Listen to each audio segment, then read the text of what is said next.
You're listening to the Dungeons, Dragons, and Psychology Podcast.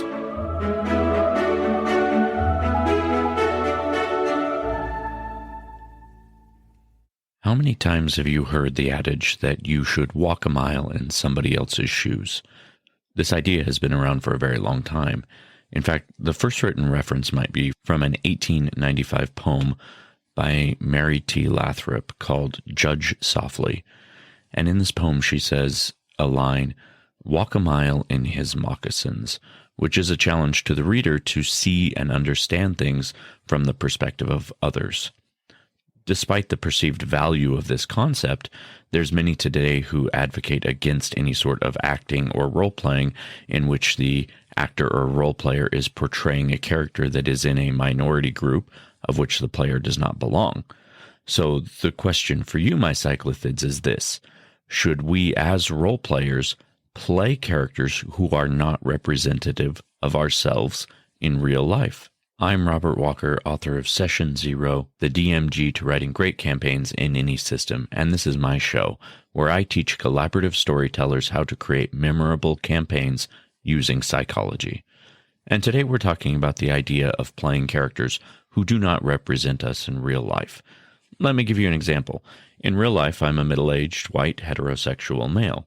So if I were only to play characters who represented me, they would be white, heterosexual males who were taking the penalties and bonuses for being middle-aged characters.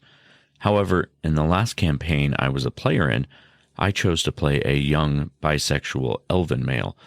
Over the course of this campaign, my character entered a romantic relationship with another male character.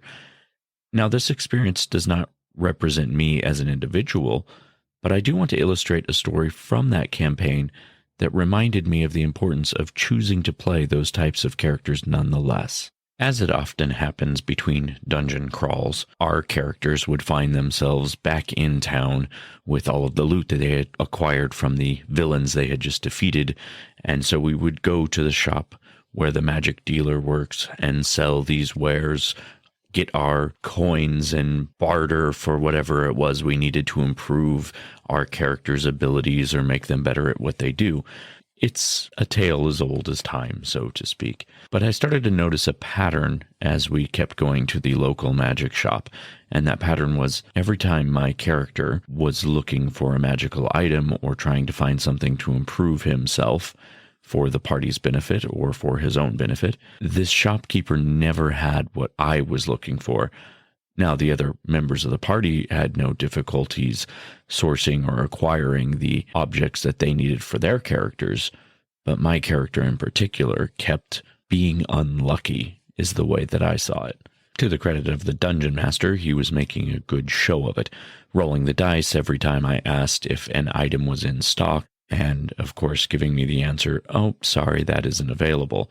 It wasn't until about the fourth or fifth time that this had happened, and I was personally starting to get quite frustrated with the fact that I could never find anything for my character, that one of the other players suggested that the reason I was not able to find what I was looking for was perhaps the shopkeeper was homophobic. Now, as soon as this suggestion was made, all of us sort of looked to the DM, and the DM had that look in their eyes. You know the one I'm talking about, that look where it says you sort of just hit the nail on the head in a puzzle that you're trying to solve. And it was a relief to understand what was happening, but at the same time, I had these feelings of anger and disgust that rolled over me as I was experiencing this hatefulness that was directed at my character because of what my character was. Looking back at the entire situation now, it's easy for me to understand and see that this is obviously what was happening with the shopkeeper. However, at the time, I realized that the idea never occurred to me because it wasn't anything that I had personally ever experienced.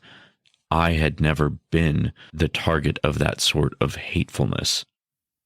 So let's go back to the question that I asked at the top of the episode.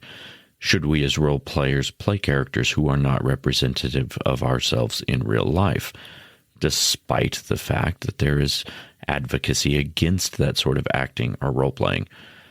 I can understand the concept in the world of acting a little bit easier because an actor who is portraying a minority group of which they don't belong, they are actively taking away a role from someone who is part of that group who could be given the opportunity to portray faithfully their group. However, when it comes to role playing, I don't think that same concept applies. We're not taking a role away from someone who should be given the opportunity to portray that role.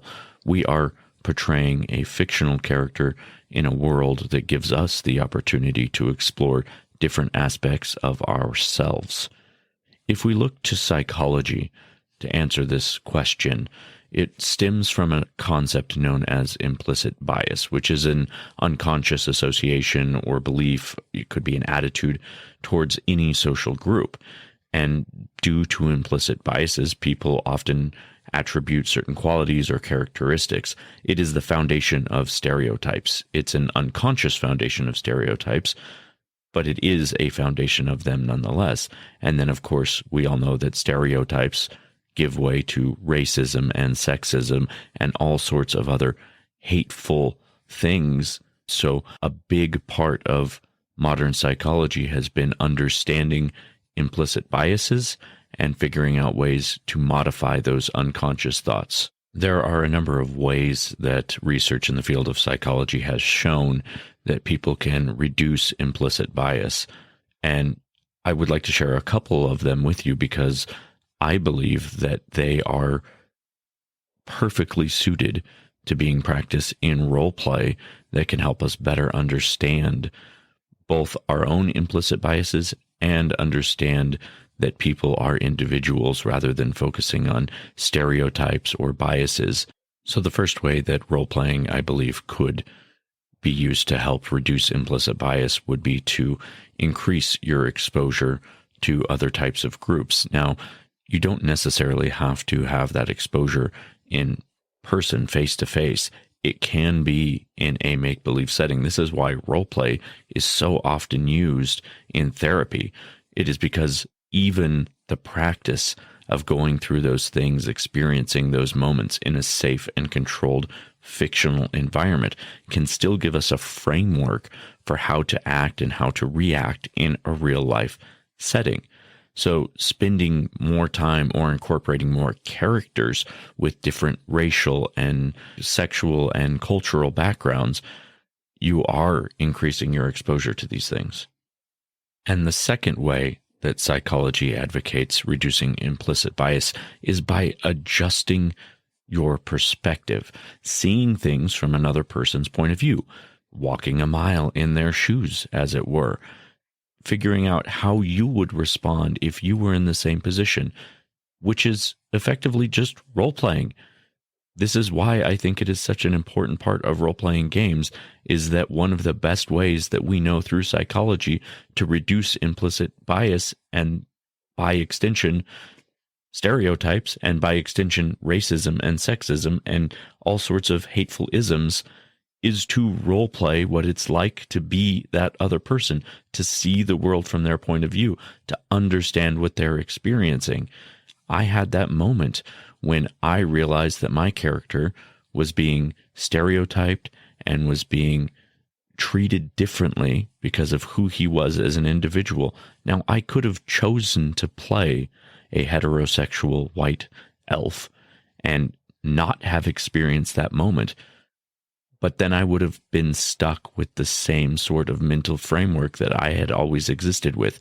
I never would have had someone say, maybe they're treating you this way because you're different, and I wouldn't have experienced that moment of disgust.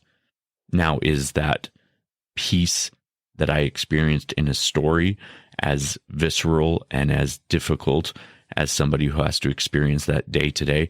No, absolutely not. Of course it's not. It would be silly to say that it is that difficult, but it does give me a framework to understand the world from another person's perspective, which is all part of the drive to reduce implicit bias. So when I hear people suggest that you shouldn't role play characters that don't represent yourself, with the knowledge that one of the greatest tools that we have for defeating racism and sexism and hatefulness is by increasing our exposure and adjusting our perspective through role play. It's ridiculous to me because what they are saying is we want sexism and hate to be gone, racism to be evaporated from this world, and yet we don't want to use the tools that we know are effective at doing that. However, there is another side to this coin and another point that does need to be made here. If you are taking on a persona that doesn't represent you and you are playing a character in a respectful way and helping reduce implicit bias in yourself by understanding another group, that's all well and good. But if you are choosing to role play a minority group or a different type of sexual identity or whatever it is, and you're trying to do it in a sarcastic or a mocking way to poke fun of that group, then you're not reducing implicit bias. You are increasing it. You're not reducing stereotype. You're increasing it. So that has to be said. If you are going to role play somebody who does not represent yourself, you need to do it respectfully with the purpose of improving yourself as a person, not making fun of whatever it is you're trying to portray. Being mindful of how you are portraying and how you are experiencing this is extremely important. And I would challenge you to make sure that you are doing it in a way that is positive and beneficial, not just for yourself, but for society in general. Let's move on to tricks of the trade.